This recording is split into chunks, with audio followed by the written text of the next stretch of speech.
All right, Archer, we're going to do liquid chromatography. So we're going to use this syringe, and this thing is called a chromatography column. It's like this cute little plastic tube, and it's got some material packed inside of there. See that arrow on there? It's really important that we always push stuff through that way and that we never slurp anything up through opposite the arrow. So the arrow shows us which way things should flow through there. Okay, got it. First thing we gotta do is put 10 milliliters of 70% alcohol in. So this is the 70% alcohol. Slip up 10 milliliters of that. It doesn't have to be just perfect, as long as we're pretty close, it'll be good for what we're doing here. Okay, then put the tip on to make sure the arrow's pointing the right way. Okay, now squirt that into one of these test tubes over here. This is actually not even, we haven't started the experiment yet. Go. Push, child! There we go. Okay, now we're gonna, once that's through, we're gonna take the tip off, and we're gonna slip up 10 milliliters of just water. Again, we're just getting it set up for the experiment here. So this is the water one.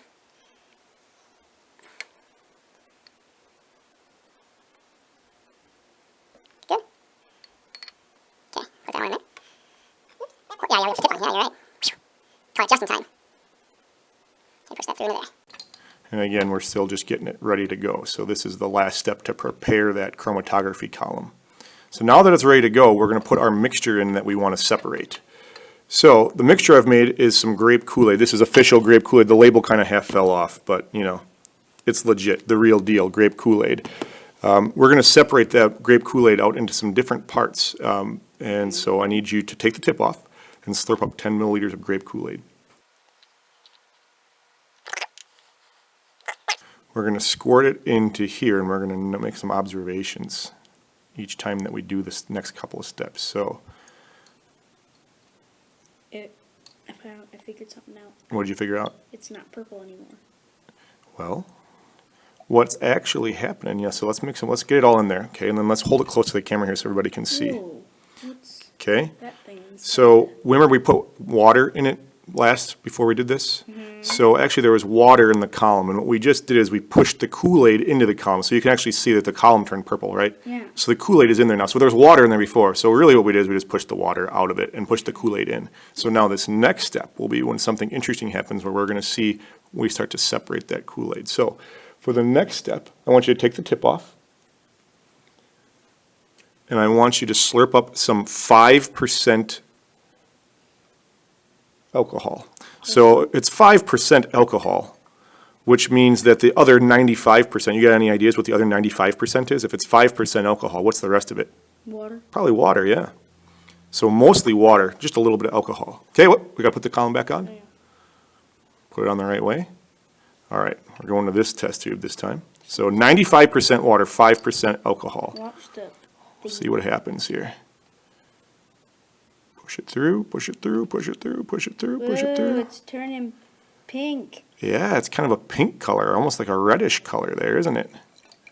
Nice. So this stuff is called the eluent, is the technical name for it. The eluent that came out first was red, okay? And that was with 5% alcohol. Next, we're going to do 25% alcohol. So more alcohol and a little less water, right? It's 75% Yeah, water. the thingy's kind of red too. Yeah, and you can see the color of the thing changed. Yeah, so slip up 25%.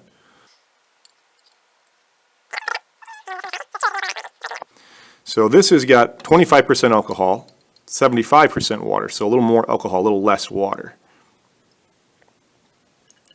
Hey, it's purple again. Yeah, it's actually, I'm not so sure. It's more blue. It's a bluish color, isn't it? It's kind of like a bluish purple. We'll call it lavender, okay? It's not like true grape purple. So you can tell that the purple color from the Kool-Aid, right, is a mixture of, if I mix these two colors together, I'd probably get grape purple, right? So we separated the grape purple into the red dye. There's a red dye that they use and kind of a bluish dye that they use. Should we try it? You want to try it? Yeah, sure. Sure. Could You can carefully pour them back together again now and see what the color's like then. And this, you just pour it into this one. And then, There, that's some more purple color. Yeah, it's great purple. Awesome. That's cool. That is cool. All right, so now we got to clean up. All right, Archer, now we're going to look at mixing some things. And the things we're going to mix are called polar and nonpolar, and one of them is ionic compounds. But let's do this. This is just some blue water. I put water and blue food coloring together. Would you pour like some of that into the first test tube there? Water is a very polar substance. Perfect. Okay, so we got some blue water in there. Okay. Next, I'd like you to add in some of this stuff. This is hexanes. Hexane is an organic compound, and it is very not polar. So slurp some of that up and just put one big squirt of that in there, and let's see what happens. That? Yeah, that's good. Squirt it on top of that blue water. Do you notice anything? Turned a little bit lighter on the top. Look again. Do you see that? See-through? It like split. Yeah. It's like a layer there. All right, I want you to try to take this glass stirring rod and try to stir that up to see if you can get those layers to mix. They won't mix. It won't mix. They won't mix. All right, so here's what we're going to do. You're going to take this, see this tube right here? I want you to squirt that about half full of water. I'm going to take the hexanes, and I'm going to go in, actually I'm going to get a new tube. We're going to go in this next tube. So we got water here. I'm still squirting.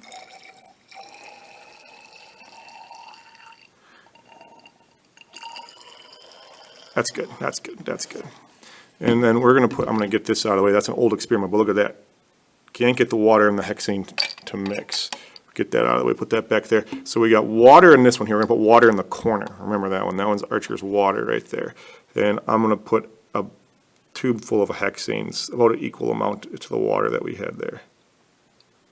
About halfway. I'm going to use a little less because getting rid of hexane afterwards is kind of a pain in the neck. Okay, so both of these are clear and colorless, right? They're clear, you can see through them, yeah? Mm-hmm. And they have no color. So what we're going to do is we're going to take a little pinch of salt. This is just some table salt.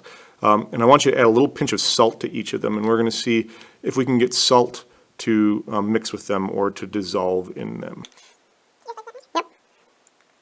So the salt crystals are there, and I'll get them close to the camera in a second. And then that's the water, yep. And this is the hexane.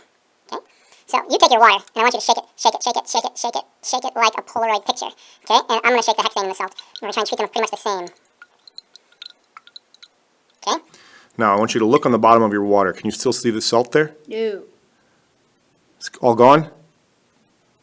Yep. It dissolved into the water, right? So we made salt water, yeah? Can you see the salt on the bottom of the hexane? Yep. Yeah, you can.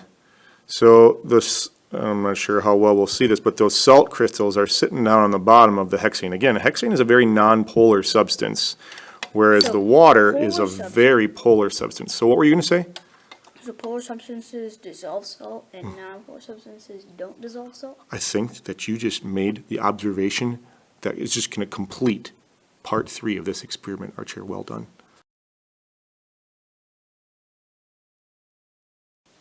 All right, Archie, on to part 4. So for part 4, what we need to do first is we are going to put, this is some peanut oil. It's like vegetable oil or like any other kind of oil that you might cook with, right? It's peanut oil. I want you to use a Scorsese dropper, and we were going to squirt each of these 3. So these are the 3 test tubes we're going to be using for this experiment. I want you to put in each of them, put in about 1 inch of oil.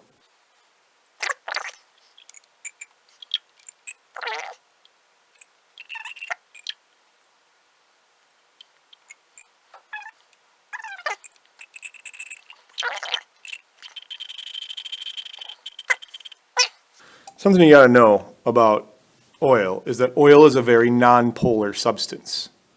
It's these great big gigantic molecules full of carbon and hydrogen, and there's not a Fonckelbrist atom in sight, and so they're very non-polar. Okay? So what we're going to do is to each of these, we're going to see if oil will mix with hexane, some blue water. We're using blue water just because it makes it a little easier to see the water.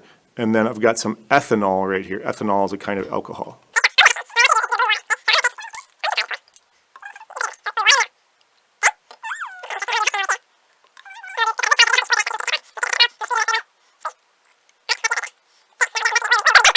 So What do we notice about the oil and the hexane? That it didn't separate. It didn't separate, right? And the Those two mixed, right? The hexane, which was very nonpolar, mixed with the oil, which is very nonpolar. Now, what do we know about water? We said that water before was a very polar molecule, very poor. and the And oil is separated. nonpolar. And, And the- separated. and which one's on top? The oil. Oil's on top and water's on the bottom, right? And then finally, this last one Yep. was ethanol. And it's kind of hard to see maybe for those of you who are looking at home, but there is a layer right there. These eyes are separate. And do you know which one is on the top of this one? I'm guessing the oil. No, you're guessing wrong. So that oil layer is the bottom there. If we colored our ethanol before we put it in here, it would make it easier to see. But that leads us very nicely into the final challenge. Bum, bum, bum, bum. Are you ready? Yeah. The final challenge is to build a patriotic test tube. It needs to be 3 layers. 3 layers. Red on the top, Right on the top. clear in the middle, Clear in the middle. blue on the bottom. Blue on the bottom. So red, clear, blue. Let's do it.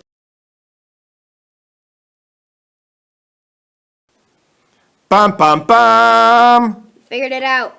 We figured it out.